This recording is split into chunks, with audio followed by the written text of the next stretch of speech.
नमस्कार, मैं हूँ शिक्षक योगेश कुमार। आज मैं बताने जा रहा हूँ होली। हो होली क्या है, होली क्यों मनाते हैं, होली किस प्रकार का है। होली एक खुशियों का त्यौहार है। होली का होली होली एक उत्सवी पर्व है जो हिंदुओं द्वारा बड़े पैमाने पर भारत में मनाया जाता है। और यह होली का अर्थ होता है ए से हैट, घृणा, ओ से आउट बाहर, एल से लव प्रेम, और आई से इन अंदर। मतलब हैट आउट, लव इन, घृणा बाहर और प्रेम अंदर। ये रही परंपरा है, अर्थ होता है। अब हम जानते हैं कि होली में हम किस लिए मनाते हैं, क्यों मनाते हैं। तो प्राचीन काल में हिरण्यकशिपु नाम करके एक अत्यंत क्रूर राजा था, जो बहुत ही अत्याचारी था। और वह घोर तपस्या के उपरांत शंकर भगवान से कहा जाता है कि वरदान मांगा था। वरदान में मांगा था कि मैं न रात मरूं, न दिन मरूं, न सुबह मरूं, न शाम मरूं, न घर मरूं, न बाहर मरूं, न मैं अस्त्र से मरूं, मैं न शस्त्र से मरूं, ना मुझे आदमी मारे, ना मुझे जानवर मारे, ना मुझे मैं पाताल में आकाश में मरूं, ना पाताल में मरूं। इतना वरदान मांग लिया था कि वो अब समझ गया था कि अब हमको मृत्यु नहीं होगा। और उन्होंने अपना को भगवान घोषित कर लिया था और सभी को, जनता को उन्हें भगवान मानने के लिए मजबूर करता था। समय काल के दौरान उसका बेटा हुआ स्कूल पढ़ने के लिए गया। स्कूल में भी हिरण्यकशिपु का ही प्रार्थना होता था, हिरण्यकशिपु के नाम से प्रार्थना होता था, पूजा होता था। सभी मंदिरों में हिरण्यकशिपु भगवान की जयकारा लगाया जाता था। स्कूलों में हिरण्यकशिपु भगवान की जयकारा लगाया जाता था। जो नहीं मानता, हिरण्यकशिपु को भगवान नहीं मानता था, वो कठोर से कठोर दंड दिया करता था। प्रहलाद जब पढ़ता था स्कूल में तो बड़े राजा का बेटा था, शान शौकत से पढ़ता था और कोई कमी नहीं था। कालचक्र के दौरान जब वह भ्रमण के लिए निकला तो उसका सूचना हिरण्यकशिपु को दिया गया कि आपका बेटा भ्रमण करना चाहता है। तो राजा का आदेश हुआ कि आप भ्रमण प्रहलाद को करवाएं। भ्रमण के दौरान वह ग्रामीण इलाका में पहुंचा था, जहां एक बुढ़िया कुम्हैन जो अपना खपड़ा पका रहा था, बर्तन पका रहा था। और वहां जब पहुंचता है तो अजीब तरह का देखने को मिलता है कि आवा के अंदर खपड़ा आग लगा हुआ है। एक बिल्ली गोले घूम घूम के वह म्यू म्यू शोर मचा रहा है। बिल्ली का कुछ बच्चे आवा के अंदर से कुछ आवाज आ रहा है और आवा के बगल में बैठ करके एक बूढ़ी वो भगवान का नाम लिए हुए जा रहा है। उसे देख करके अचंभा हुआ कि ये आखिर हो क्या रहा है। वहां गया जब तो उन्होंने एक बूढ़ी औरत से पूछा कि ये बताइए आप क्या कर रहे हैं। तो उन्होंने बताई कि मैं भगवान के नाम ले रहा हूँ। मैं खपड़ा सरियाने के दौरान आवा में बिल्ली बच्चा का जन्म दे दी है, हमको पता नहीं चला। मैं आवा में खपड़ा पकाने के लिए रसम बोझ दिया हूँ, आग लगा हुआ है और देखिए बच्चा अंदर है और बाहर बिल्ली है जो गोले गोले घूम रही है। मैं भगवान से यही प्रार्थना कर रहा हूँ कि या भगवान बच्चा को सुरक्षित रखे। तो उन्होंने बोला कि भगवान तो मेरे पिताजी हैं, आप कौन भगवान के नाम ले रही है। तो उन्होंने बताई कि आपके पिताजी भगवान नहीं हैं, ये पिता भगवान तो दूसरे कोई हैं, ये तो जबरदस्ती भगवान आपके मनाते हैं पिताजी। तो बोला कि प्रहलाद बोला कि ठीक है, तो मतलब कि ये जो आग आवा में आग लगा हुआ है, ये बच्चा बच जाएगा। तो बोली हाँ बच जाएगा। तो फिर बोली कि बोला प्रहलाद कि ठीक है, तो ये कहना आवा खुलेगा। तो बोली 8 दिन के बाद खुलेगा। तो बोला कि ठीक है, तो आवा 8 दिन के बाद जब खुलेगा तो हम आएंगे, तभी आप आवा को खोलिएगा। और क्या करके चला गया। दूसरा दिन समय के दिए हुए समय पर प्रहलाद वहाँ आता है आवा के पास। आवा को खोला जाता है तो देखा जाता है कि बिल्ली का बच्चा सुरक्षित है, ना उसको रुआं जला है, ना और कुछ उसे कुछ हुआ है। उन्होंने तब से अपने पिताजी को भगवान ना मान करके विष्णु का भक्त हो गया। विष्णु का भगवान का भक्त हो गया,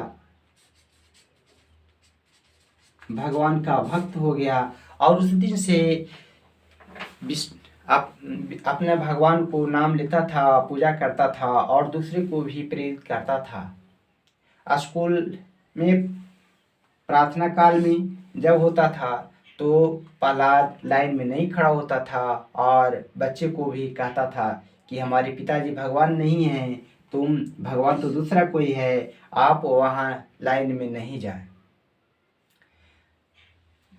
शिक्षक वहाँ के स्कूल के बच्चे को लाइन में खड़ा कर देते थे, लेकिन प्रहलाद को कौन मारता है, कौन पीटता है, कौन जबरदस्ती करता है। इससे मारने पीटने से बेहतर था कि प्रहलाद की इसका सूचना हिरण्यकशिपु को दिया गया कि आपका बेटा जो है सब भगवान नहीं मानता है, बाकी सब मानते हैं और ये सबको बहकाता है। जब हिरण्यकशिपु को जब ऐसा बात हरकत के बारे में, प्रहलाद की हरकत के बारे में पता चला तो उन्होंने आग बबूला हो गया, गुस्सा से बोला कि ठीक है, हम इसको जान मार देंगे, बुलाते हैं। तो होलिका हिरण्यकशिपु की बहन थी होलिका, उसके पास एक चादर था जो आग में भी नहीं जल सकता था।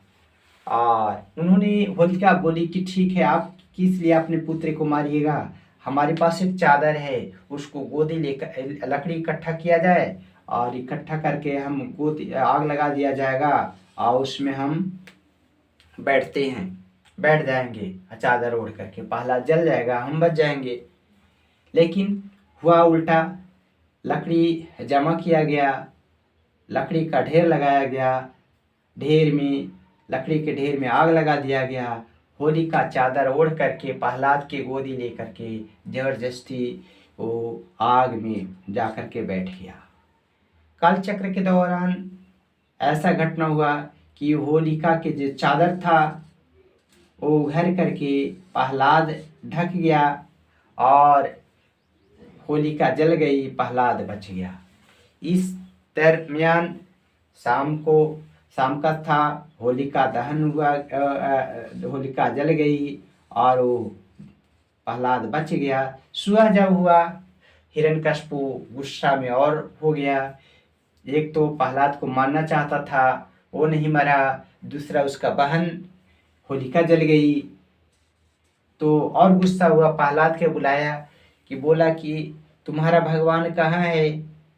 प्रहलाद ने बहुत ही शांत स्वभाव से उत्तर दिया, भगवान तो सभी जगह है, इस खड़ग में है, खंभा में है, हम में है, आप में है, सभी जगह है।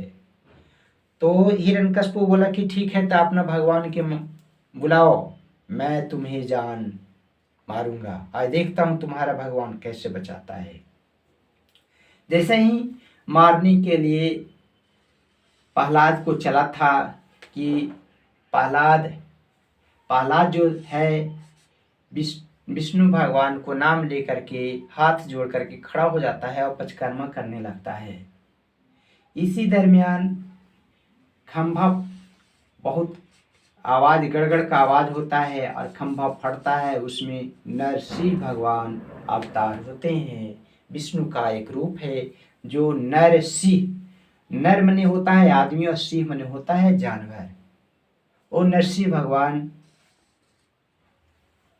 प्रकट हुए और हिरण्यकश्यप को पकड़ लिए। पकड़ करके वो जंघा पर बैठा लिए, लेटा दिए और दरवाजा के बीचों बीच ले जा करके बैठ गए।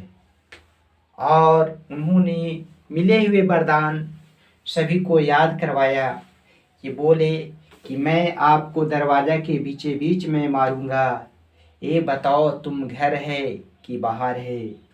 हिरण्यकश्यप बोला कि मैं न घर हूँ न बाहर हूँ।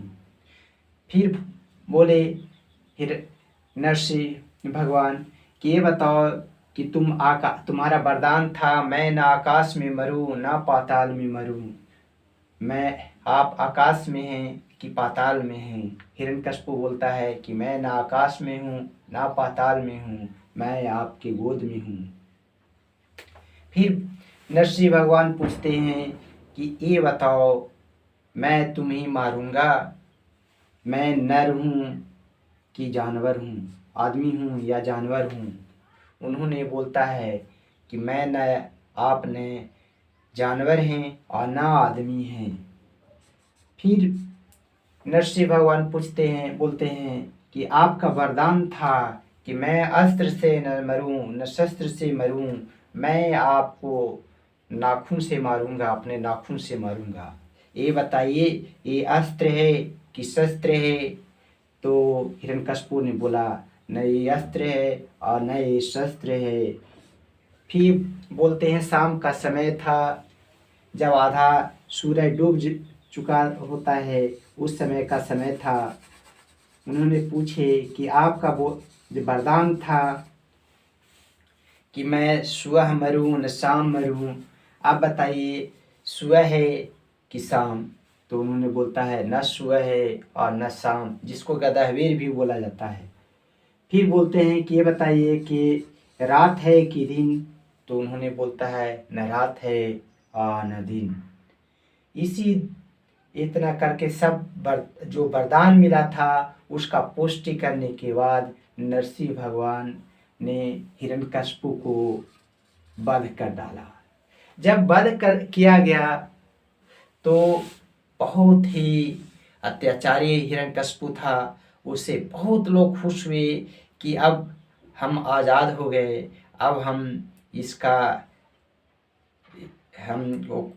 कोई नहीं कुछ करेगा, मैं स्वतंत्र हूँ, मैं किसी को भी मानने के लिए कुछ भी करने के लिए। और बहुत खुशी हुई। और उस जमाना में अबीर गुलाल पटाखा फोड़ा गया, अबीर गुलाल लगाया गया, एक दूसरे को गला लगाया गया। ये परंपरा उस समय से प्रत्येक साल मनाते आ रहे हैं। जो होली इस प्रकार है, सबसे पहले हम लोग होलिका दहन के लिए वो होलिका का स्थापित करते हैं और लकड़ी इकट्ठा करते हैं। लकड़ी इकट्ठा करने के बाद फागुन अमावस्या के दिन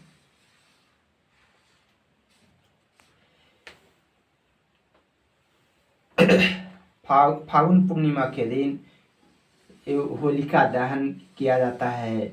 और इसलिए हम लोग करते हैं दहन कि किसी के प्रति अगर होलिका जैसा मेरा में भी घृणा है तो ये होलिका में ही जला देते हैं और प्रेम को अंदर करते हैं। जब ये दिमाग से निकाल देते हैं घृणा को और प्रेम ही अंदर में रखते हैं, सुबह का समय होता है और कादो मट्टी खेलते हैं। कादो मट्टी का मतलब होता है कि मेरा शरीर तो दिमाग शुद्ध हो गया, अब बाहर में जो गंदगी है उसको साफ करने के लिए हम प्रेरित होते हैं और कुछ भी गंदगी है उससे डरते नहीं हैं और उसे साफ करने के लिए साफ सफाई पर ध्यान देते हैं। और ये नहीं करते हैं कि मेरा सर लेटाएगा या फिर हाथ लेटाएगा। ये सब का ध्यान नज़रअंदाज करते हुए साफ सफाई करते हैं। जब साफ सफाई हो जाता है तो फिर स्नान ध्यान करते हैं, शरीर का सफाई करते हैं, बाहरी अंगों को सफाई करते हैं। उसके बाद रंग और अबीर, जैसा कि है यहाँ रंग और अबीर, इसे एक दूसरे को लगाते हैं और कहते हैं बुरा न मानो होली है, और दुश्मन से भी जा कर के गले मिलते हैं और कहते हैं बुरा न मानो होली है।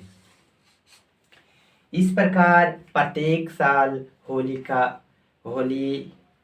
पर्व मनाते हैं। जो होली का अर्थ होता है, होली 4 अंग्रेजी अल्फ़ाबेटिकली से बना है। HOLI। एच का मतलब हैट घृणा, ओ का मतलब आउट बाहर, और एल का मतलब लव प्रेम, और आई का मतलब इन। हैट आउट लव इन, घृणा बाहर प्रेम इन। जय हिंद, जय होली, नमस्कार।